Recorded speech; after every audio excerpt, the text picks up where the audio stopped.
Han pasado un poco más de 500 años desde que los pueblos originarios de América cayeron repentinamente en una vorágine que desvanecería para siempre 30 milenios de supervivencia, evolución y creación humana en un mundo viejo, andado y rastreado por millones de hombres, de incontables razas, que conocían y dominaban sus portentos y que dejaron huellas y testimonios por cada recodo de su extenso territorio. Pueblos que fueron fruto y semilla de la tierra que les fue arrebatada de súbito por las huestes venidas desde algún lugar imposible a su imaginación, lejos, desde ultramar. Así comenzaría la invasión de gentes que decían venir del cielo a gentes paridas por esta tierra.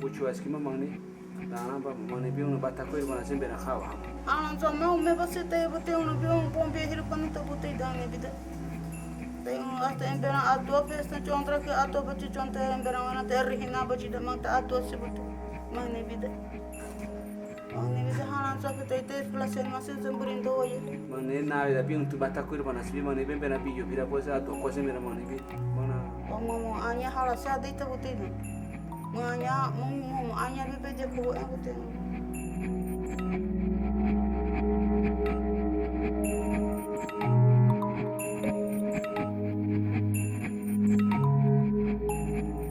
Para los pueblos indígenas, esta fue una invasión que aún no termina y que estuvo a punto de exterminarlos por completo. Por tanto, la independencia que hoy celebra Colombia es un proceso más entre la tumultuosa historia que trajo el hombre blanco junto con su religión, su lengua ansiosa e incomprensible y su ambición enfermiza. Ellos se fueron, pero quedaron los otros colonos y ellos son los que nos tienen subyugados y nos siguen maltratando, nos siguen matando, nos siguen quitando las tierras. Entonces para nosotros no es independencia. Para nosotros sigue la guerra, las matanzas se continúan. ¿Verdad que la palabra independencia para nosotros es muerte? Lo que llamamos encuentro de dos mundos, quizá confundidos por una memoria evanescente, comenzó por la orden celestial firmada por el Papa Alejandro VI en la bula Intercaetera, fundamento del Tratado de Tordesillas, el cual firmaba la repartición del nuevo y desconocido mundo americano entre españoles y portugueses. En la época de la colonia éramos indígenas, manejamos nuestra propia lengua, nuestras propias costumbres dentro de un territorio, ¿sí? Al ver que el blanco o el mundo occidental no nos entendían, nos vieron, pues nos dijeron, no, ellos son menores de edad. El viejo mundo venía a reclamar su prosperidad y bienaventuranzas, a gentes mostrencas y salvajes a la luz de las escrituras y de pergaminos reales. Mire, el 12 de octubre, Encuentro de dos mundos, hice una película que ahí está, memoria viva, ¿no? Ocurre una masacre en la hacienda Nilo, Caloto, Cauca, donde recuperan una hacienda y en ese momento llega el narcotráfico al Cauca, era el 91. Era cuando los quintines entregaron las armas. Y en Navidades llegan unos policías con monteras con eso y matan 20 indígenas. Este fue un proceso de negación e incomprensión del otro.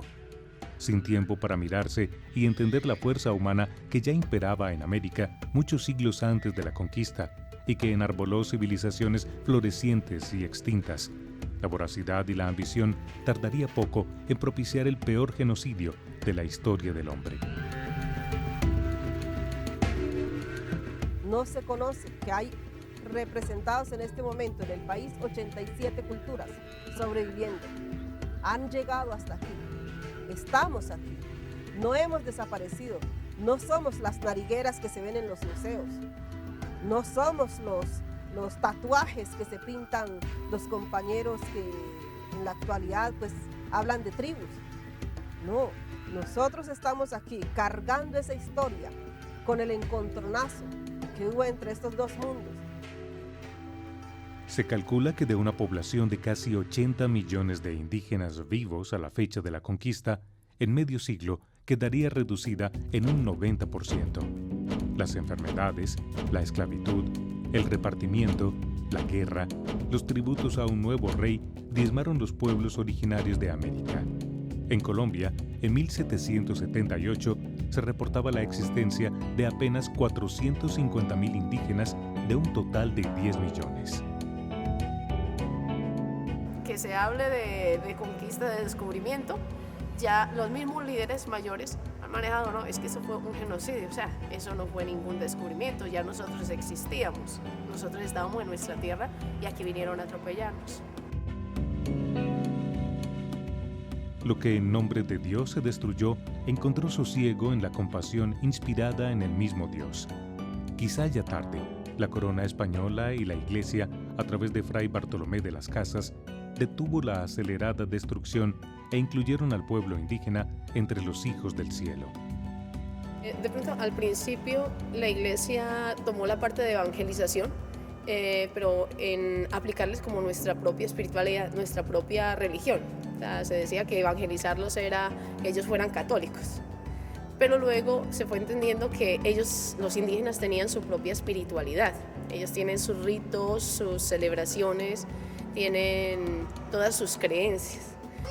Todos. Daji Sese, Daji Huagua, Daji Laure y Agua.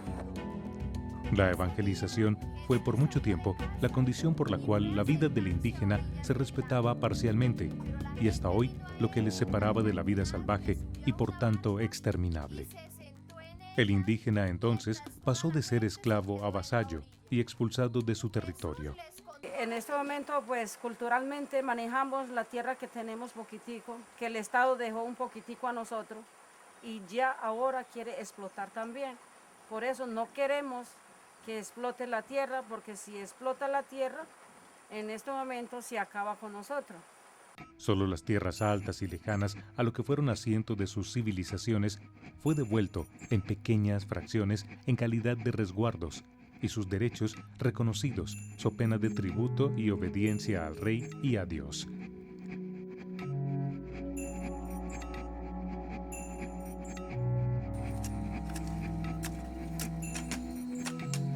El desangramiento, si no se detuvo, se hizo más lento, y esto fortaleció lo que años después se entiende como la resistencia.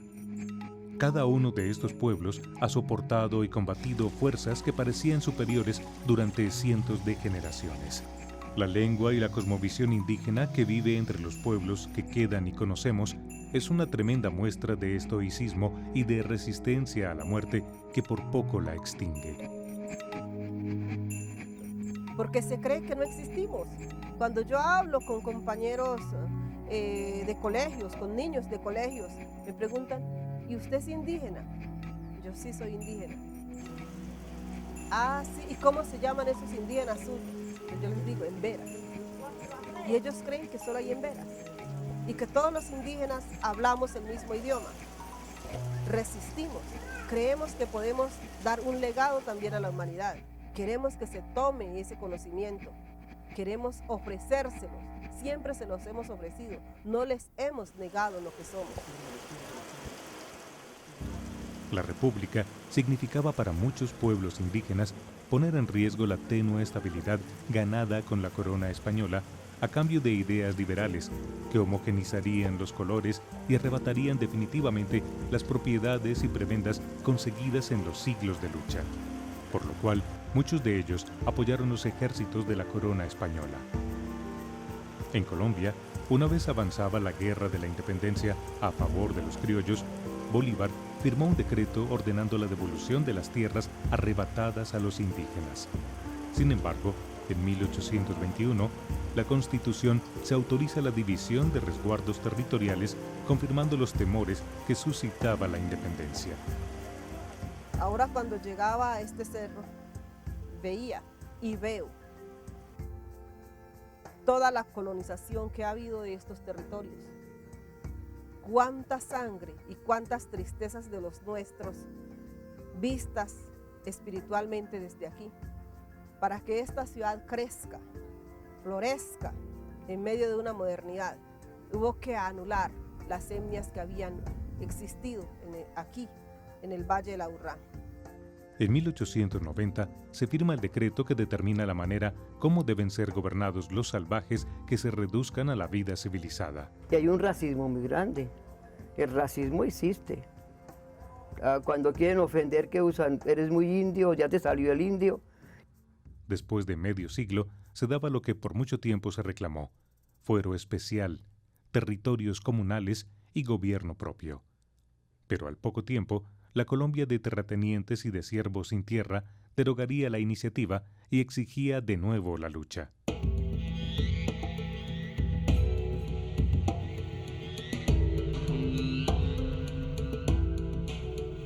En el siglo XX, Quintín Lame, un indígena del Tolima, analfabeto y sometido al terraje, comienza la lucha por puntos que marcarían en adelante la lucha indígena.